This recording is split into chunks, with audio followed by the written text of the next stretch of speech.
Hello everyone, and welcome back to my reviews of Inside Number 9 Series 7. As we had no new episode to talk about last week, I did a wee Q&A video instead, so check that out if you're interested. There's some discussion in there about the proposed Inside Number 9 American remake, and I've also shared my thoughts on favourite episodes, guest star wish lists, and some of my thoughts on horror movies. Once again, big thanks to everyone who sent me questions. It was a really fun video to make, and I might do another one in future too if people are interested. Right then, so if everyone's got their Cocoa Pops and vodka at the ready, it's time to take a look at 9 Lives Cat. This is quite an odd and unsettling watch as we meet Katrina, our resident alcoholic cop on the edge, who's trying to solve the case of a missing boy. She's joined by Ezra, who also appears to have some interest in the case, and later by Detective Barnabus Bull, who we'll get to in a little while. We've also got some cute cameos from Kat's feline friend Kidney Spears, or should that be Katie Purry? Things don't quite add up, and that's when you realise that this tale has quite a few layers going on, much like an onion or an ogre. Even early on in the episode, you get the feeling that something's not quite right. The house, which looks like an IKEA showroom shot through a moody blue cop drama filter, seems way too neat and tidy for a hard-bitten detective and workaholic mum. I mean, there's minimalism and there's this. The way characters talk often feels stunted and unnatural, and the fact that Ezra is always creeping in there, even first thing in the morning, feels weird as well. Then there's the repetition of events and how it always comes back to Kat waking up with a start. I thought that might have been a comment on the character's mental state and that maybe their perception of time and events are being warped by their addictions. Blackouts are a frightening prospect, and the idea of waking up every day feeling trapped in the same bleak existence and getting nowhere seems like exactly the kind of thing that would drive you to drink in the first place. I also thought that might be a depiction of how it feels to be stuck in a seemingly unsolvable task, or maybe it was one of those anxiety dreams where you have to do something really important, but time keeps flashing forward the harder you try. Or is that just me? This one really had me searching for the truth and diving into all kinds of mad theories about what was really happening. For instance, was Kat having a few lucid moments between binges, and was that what we were seeing? Had she made up the missing boy as something to focus on in an effort to stay sane and sober? Was that based on a real case she'd heard about somewhere? Had she maybe been a cop in the past? Or maybe she'd lost a child of her own and was living through her own imagined redemption arc? Was Kat in the real world, in a hospital, perhaps in a coma or in a psychiatric ward, and the TV in the room kept playing police dramas? And if that was the case, maybe Ezra was really a doctor and Barnabas was another patient who'd been admitted to the ward while Kat was still there. It was definitely a noodle scratcher first time around, and if anyone else had any other crazy theories, then I'd love to hear them. Spoilers are coming up in just a moment, and this is one you'll definitely want to watch twice. And make sure you watch it until the very end, because this episode felt like it was about to wrap up several times over, and well, that's all I'm saying about the plot for now. And before I forget, I just have to applaud this week's guest stars, all of whom did a brilliant job with material that might have been quite challenging to get just right tone-wise.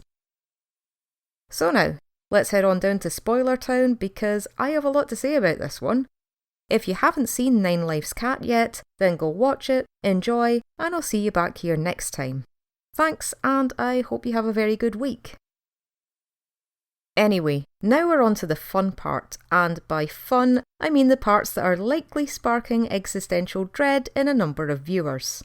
Hands up, who started to question whether or not they might be a fictional being living in the brains of Steve Pemberton and Reece Shearsmith?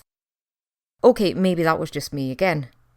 But it did make me think about the process of writing characters and the weird relationships that you build up with them in your own head over time. Writing is, by nature, a bit of a mad thing to do, and you realise this when you catch yourself having lengthy conversations between imaginary people inside your mind. What's even stranger is when they start getting fleshed out and their voices start to emerge of their own accord, which frequently leaves you wondering, where did that come from? But poor Kat isn't quite there yet, and so she's left in an underdeveloped first draft world, talking in nothing but cliches and pouring booze on her breakfast cereal because there's literally nothing else in the cupboard. What makes this work is that Sophie is such a damn good actor and delivers these hack lines with absolute conviction, otherwise we might have been tipped off just a little bit too soon.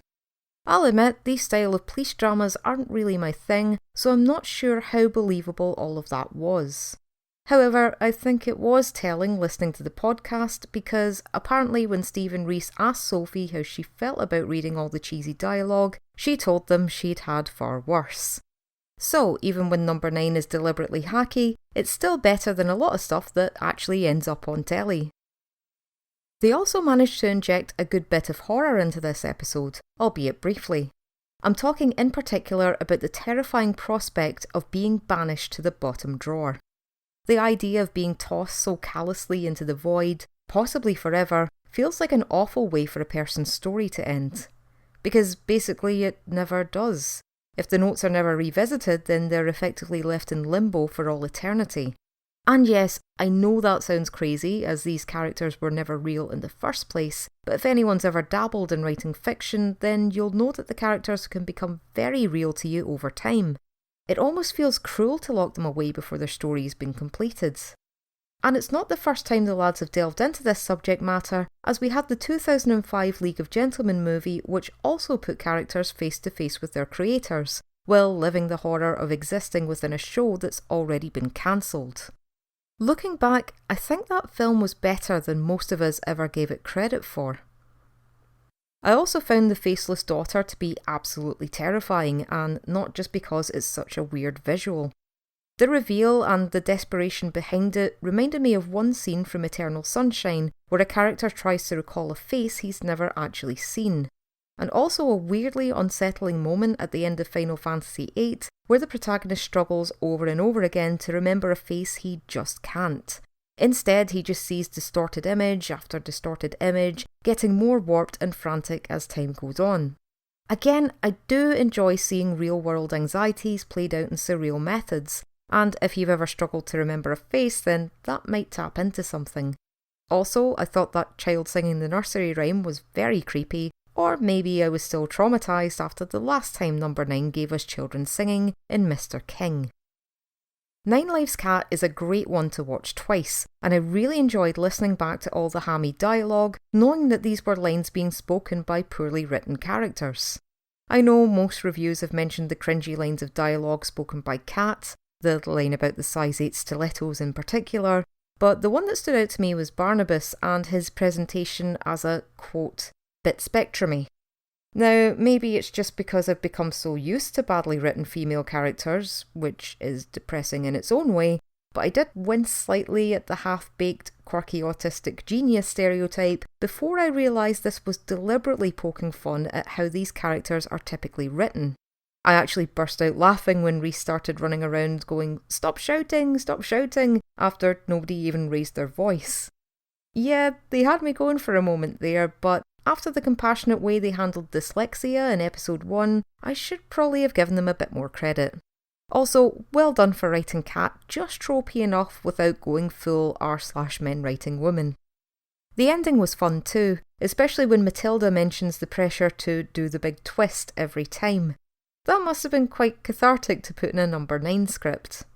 And just as a side note, that line about how we won't get Matt Damon, he's American, does anyone else think that could be a subtle nod to the recently announced Inside Number 9 American remake?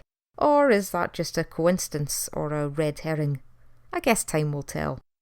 Also, minor detail, but the lorem ipsum text on the back of the novel towards the end gave me a chuckle, as I'm sure it did to anyone else who's worked in publishing or web development. Sometimes it's the little details, you know? So anyway, those were my thoughts on Nine Lives Cat. I know I'm biased and this episode might just be more appealing to those who are fascinated with the writing process, but I loved it and I think it's another great episode for Series 7. But what did you think? Leave your comments below as usual, I always love hearing your opinions, and let me know if you spotted the hare this time because I still can't find the wee rascal anywhere. So until next time, try not to have nightmares about who or what might be lurking in the number 9 bottom drawer, and I'll be back again next week for episode 4, Kid/Nap. I can't believe we're halfway through this series already. Anyway, take care and good night.